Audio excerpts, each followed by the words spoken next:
माझी सर्व जनतेला, संपूर्ण देशातील, राज्यातील, या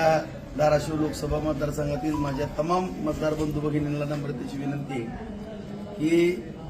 संपूर्ण जगामध्ये सर्वात मोठी लोकशाही असलेला हा देश आहे आणि मतदान हे पवित्र दान अत्यंत महत्वाचा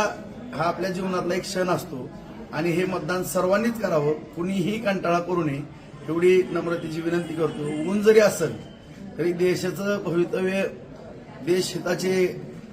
जे निर्णय घेतले जातात ह्या लोकशाहीच्या या प्रक्रियेमधून मतदानातून घेतले जातात, तरी सर्वांनी जास्तीत जास्त मतदान करावं आणि देश हिताला प्राधान्य द्यावं एवढीच नम्र